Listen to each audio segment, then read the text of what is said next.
Students, आज हम बात करेंगे chapter 2 for class 11 relation and function.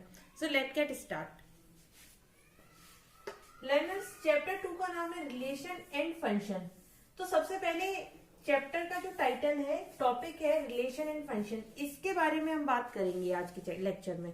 आज हम एक्सरसाइज के इंस्टीट्यूट आज हम केवल और केवल बेसिक्स के बारे में बात करेंगे कि इस चैप्टर में हमें किस चीजों के ऊपर ध्यान देना है और क्या बेसिक रहेंगे।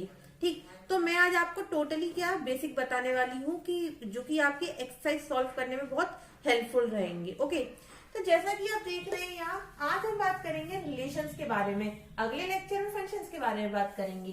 तो अब रिलेशंस का मतलब होता क्या है? देखिए, रियल लाइफ रिलेशंस भी होते हैं कुछ, जैसे कि रियल लाइफ रिलेशन की बात करें, रियल लाइफ रिलेशन बहुत होते हैं। जैसे कि पहले अगर मैं बात करूं, फादर और सन का रिलेशन होता है, कोई भी एग्जांपल ले सकते हैं आप। ठीक, स्टूडेंट और टीचर का होता है relation, student and teacher. Okay, कोई भी एग्जांपल ले सकते हैं, जैसे कि फादर सन हो गया, स्टूडेंट टीचर हो गया, और एक्सेट्रा जो भी आपको ठीक लगे। ठीक, ये कुछ रिलेशन होते हैं, ठीक, रियल लाइफ में।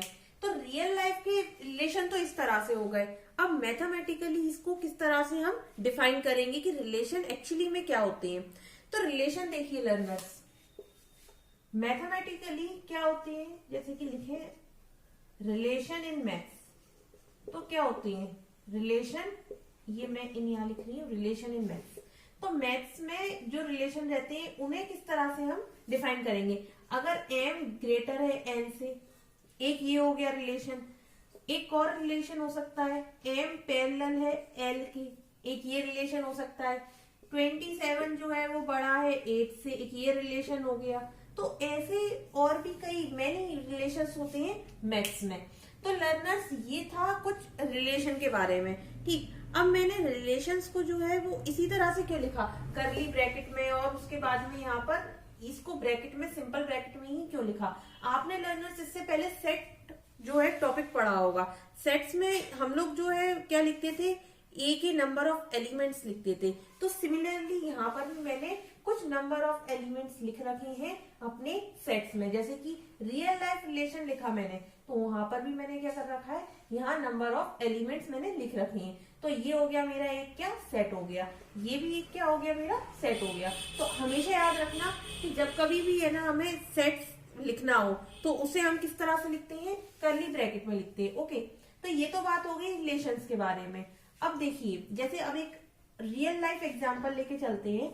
गाड़ी पे नंबर रहता है, जैसे कुछ भी मान लीजिए नंबर DL 1 0 या फिर कुछ भी एक्सेट्रा 1 2 3 4, इस तरह से कुछ नंबर रहता है, या फिर इस तरह से RJ 0 2 1 2 3 4, ये कॉमन रख रही हूं मैं। ठीक है, तो DL क्या डिफाइन करता है यहाँ पर कि ये गाड़ी कहाँ की है, कौन सी स्टेट की है। जैसे कि DL लिख रखा है मैंने, तो DL का मतलब क्या हो गया कि भाई ये गाड़ी कहाँ की है, दिल्ली की है। RJ मतलब क्या हो गया, ये गाड़ी राजस्थान की है। तो ये क्या डिफाइन कर रहा है, स्टेट को डिफाइन कर रहा है। ओके, उसके बाद में 1 0 लिख रखा है, 0 2 लिख रखा है, ये क्या रहता है कि कौन सी जगह की है ये गाड़ी, मतलब कौन से जोन की गाड़ी है। 1 0 डिफाइन करेगा कि कहाँ की है ये गाड़ी। ओके, उसके बाद में 1 2 3 4 ये नंबर रहता है। तो इस तरह से कुछ डिफाइन रहता है। ओके, ये जस्ट मैं एक आपको एग्जांपल दे रही हूँ कि चैप्टर में एक्चुअली में हमें क्या पढ़ना है। ओके, तो ये जस्ट एक एग्जांपल है हमारा। ओके, तो अब मैं DL और RJ को अलग लिखती हूँ और 1 0 और 0 2 को अलग लिख लेती हूँ। तो जैसे मान लेते हैं कि भाई ये कोई एक सेट है, इसमें क्या है DL और RJ। ठीक, उसके बाद में B कोई एक सेट है जिसमें कि मैंने केवल और केवल कोड लिख रखे हैं। कोड जैसे कि 1 0 और 0 2, ये हमारे कोई कोड लिखे हुए हैं। ठीक, तो ये हो गया A का सेट, और B के अंदर जो सेट आ गए वो कितने आ गए, 1 0 और 0 2। यहाँ मैंने क्या लिख रखा है, केवल और केवल स्टेट लिख रखी है। और यहाँ कौन सा सेट लिखे हुए हैं जिसमें कि कोड है मेरा। तो ये हो गए कुछ सेट जिसमें कि केवल स्टेट लिखी है और ये होगा कुछ सेट जिसमें कि केवल कोड लिखा हुआ है। देखिए पहले तो क्या करेंगे हम, डीएल और आरजे, ठीक, ये एक सेट है और एक सेट कौन सा है हमारा, ये 10 और 02। एक और नंबर मान लीजिए तो आपको काफी इजीली समझ में आएगा। कोई भी कोड मान लीजिए यहाँ पर, जैसे कि कोड मान लेते हैं 06, ओके। तो एक मैंने अपनी तरफ से ऐड कर दिया इसमें, तो ये है ए और ये हो गया बी का सेट, ओके। तो ये बी के सेट हो गए, ये सॉरी ये ए के सेट हो गए, ये बी के सेट हो गए। अब इसकी पेयर बनाने हैं हमें, हमारा अल्टीमेट टारगेट क्या है, पेयरिंग करना है, ठीक। तो अब पेयर कैसे बनाएंगे भाई, डीएल का जो है पेयर सबसे पहले 10 से बनेगा, फिर उसके बाद में डीएल का पेयर 02 से बनेगा, फिर डीएल का पेयर जो है वो 06 से बनेगा। अब डीएल के बाद क्या आता है, आरजे आता है। तो आरजे का पेयर पहले किससे बनेगा, 10 मतलब 10 से, फिर आरजे का पेयर किसके साथ बनेगा, 02 के साथ, और फिर आरजे का जो पेयर है वो किसके साथ बनेगा, 06 के साथ में। तो ये कुछ पेयरिंग हो जाएगी जिससे कि हम क्या करेंगे, अपना कार्टेशियन प्रोडक्ट निकालेंगे। अब कार्टेशियन प्रोडक्ट क्या होता है, सो पहले हम पेयर लिखेंगे, जितने भी पेयर बने मतलब ए क्रॉस बी लिखेंगे हम, ठीक, ए क्रॉस बी लिखेंगे हम, कितने पेयर बने, तो कितने कितने पेयर बने, एक डीएल का 10 के साथ में, तो डीएल कॉमा 10 एक पेयर बना ये, फिर उसके बाद में कौन सा पेयर बना दूसरा, डीएल 02, तो डीएल कॉमा 02 ये दूसरा पेयर बना। उसके बाद में तीसरा पेयर कौन सा बना, डीएल कॉमा 06, ये बन गया हमारा तीसरा पेयर। फिर उसके बाद में सिमिलरली डीएल कंप्लीट हो गया, उसके बाद में आरजे के साथ में कितने पेयर बने, आरजे कॉमा 10, फिर उसके बाद में ये कॉमा जरूर लगाना, आरजे के साथ में 02, और फिर लास्ट वन कौन सा बना हमारा, आरजे कॉमा 06, आरजे कॉमा 06। तो लर्नर्स ये जो बना सारा का सारा, ये हमारे क्या बन गए, पेयर बन गए। मतलब ए के जितने भी एलिमेंट थे उसका पेयरिंग करा मैंने बी के सारे एलिमेंट के साथ में। तो अब यहाँ जो आप ये देख रहे हैं ए क्रॉस बी, इसे हम क्या बोलते हैं, कार्टेशियन प्रोडक्ट, ओके। तो ये हो गया कार्टेशियन प्रोडक्ट, इसको आप पूरा लिखना।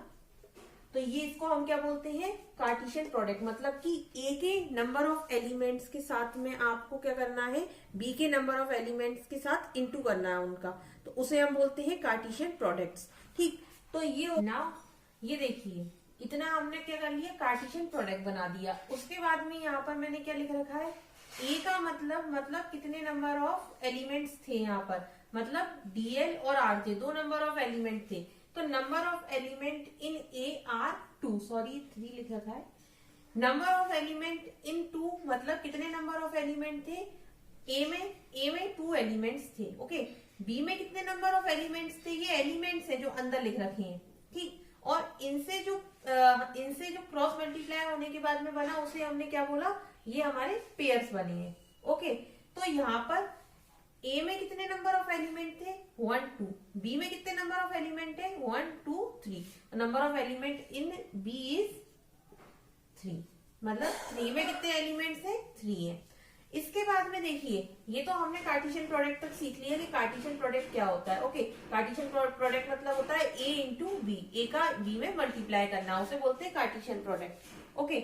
उसके बाद में हमने ये पता कर लिया कि जो हमारा ब्रैकेट में लिखा हुआ है, करली ब्रैकेट में लिखा हुआ है, उसे हम क्या बोलेंगे, नंबर ऑफ एलिमेंट्स, मतलब ये होते हैं हमारे एलिमेंट्स। तो हमने यहाँ लिख दिया कि ये एलिमेंट्स होते हैं।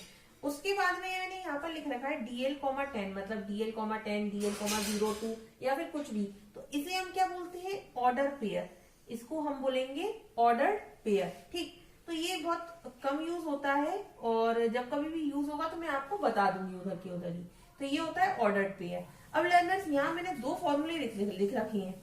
ये दोनों फॉर्मूले सबसे ज्यादा यूज होने वाले फॉर्मूले हैं जो कि अभी हम एक्सरसाइजेस में आगे यूज करेंगे। तो इन फॉर्मूले को आप प्लीज वीडियो को पुश करके इन फॉर्मूलों को नोट कर लीजिए, ठीक है, क्योंकि ये बाद में रफ हो जाएंगे, तो इसीलिए, ठीक। अब मैं आपको फॉर्मूले का मतलब बताती हूँ। सबसे पहला जो फॉर्मूला लिखा हुआ है, एन ब्रैकेट में ए मल्टीप्लाई एन ब्रैकेट में B is equals to n A into B. मतलब क्या है, number of element in A, मतलब जितने भी एलिमेंट्स हैं ए में उसका मल्टीप्लाई करना है number of element in B.